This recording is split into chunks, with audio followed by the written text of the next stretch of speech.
Channel को share कीजिए, subscribe कीजिए और बेल आइकन दबाना ना भूलें और देखिए खबर हर मिनट की। Republican Party of India RPI के सभी पदाधिकारियों की एक महत्वपूर्ण बैठक उल्हासनगर में आयोजित की गई थी। इस बैठक में जिला अध्यक्ष नाना बागुल इन्होंने पदाधिकारियों को मार्गदर्शन देते हुए स्पष्ट रूप से कहा कि इस समय सबसे बड़ी जरूरत पार्टी के मिशन, नीतियों और छवि को आम जनता तक पहुंचाना है। उन्होंने सभी पदाधिकारियों से एकजुट होकर काम करने और पार्टी संगठन को मजबूत करने की अपील की है। आगामी उल्हासनगर महानगर पालिका चुनाव में आरपीआई पार्टी का अस्तित्व बरकरार रखने के लिए प्रयास किए जाने चाहिए। ये बैठक उल्हासनगर 3 टाउन हॉल में जिला अध्यक्ष नाना बागुल इनकी अध्यक्षता में आयोजित की गई थी। आरपीआई पार्टी के प्रदेश सचिव नाना पवार इनकी उपस्थिति ने इस बैठक को विशेष महत्व दिया। बैठक के दौरान कार्यकारिणी की समीक्षा की गई तथा नए जोश के साथ आत्मनिरीक्षण किया गया। महानगर पालिका के चुनाव के लिए काम शुरू करने का निर्णय लिया गया। इस अवसर पर पंडित भाव निकम, समाधान निकम, संतोष उबले, रेखा बागुल, मीना बाविस्कर सहित महिला समूह और कई कार्यकर्ता उपस्थित थे। Siddharth Mokle, G20 news, Ulhasnagar. आम्ही आमची ज्या ज्या पक्षांशी अलायन्स आहे, शिवसेना असेल, बीजेपी असेल, यांच्यासोबत अजून बैठक झालेली नाही। त्याच्यामुळे आता जागा जाहीर करणं संयुक्तिक होणार नाही। आमची बैठक होईल, त्या बैठकीमध्ये चर्चेअंती ते ठरेल। आता जागा किती लढतो काय ते बोलणं संयुक्तिक करणार नाही। नाही, स्थानिक महानगरपालिकेची निवडणूक आहे। गटार पाणी मीटर ह्या सगळ्या स्थानिक समस्या आहेत। त्या समस्या संदर्भामध्ये तर बोलणारच, परंतु पक्षानं आतापर्यंत जे जे काही काम केलंय त्या कामाच्या संदर्भामध्ये जनतेला माहिती देऊन भविष्यात आम्ही काय काम करणार ते सांगून निवडणुकीमध्ये आम्ही प्रचाराचा आमचे ते मुद्दे असतात।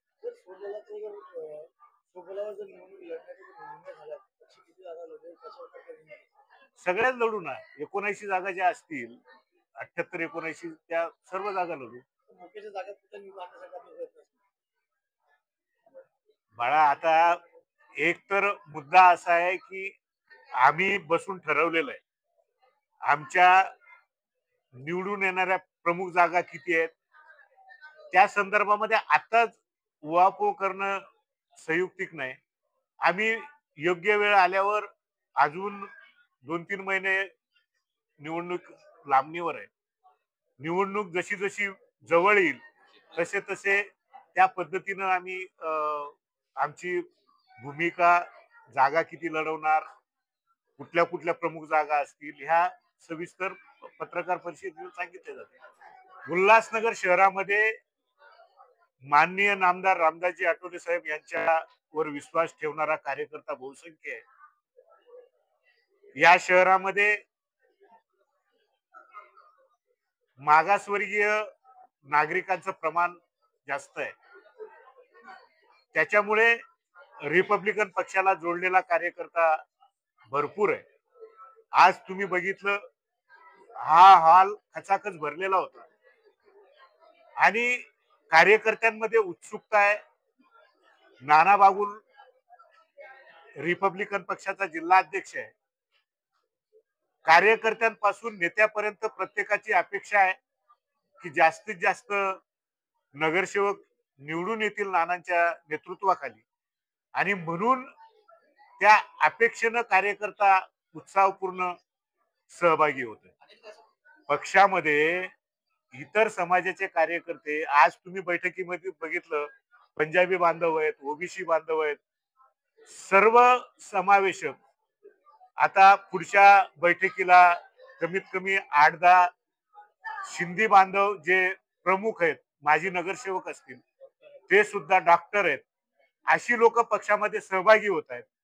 आता आपण सर्व पत्रकारांनी बघितलं, या ठिकाणी विविध समाजाची लोक उत्स्फूर्तपणे आमच्या पक्षामध्ये सहभागी होत आहेत। त्याच्यामुळे तो रिझल्ट तुम्हाला दिसतोय। मी बोलणं काय संयुक्तिक नाही। मागच्या निवडणुकीमध्ये शिवसेनेमधनं मी सुद्धा शिवसेनेत गेलो होतो, शहराला तुम्हाला सगळ्यांना माहिती आहे परिस्थिती काय झाली होती.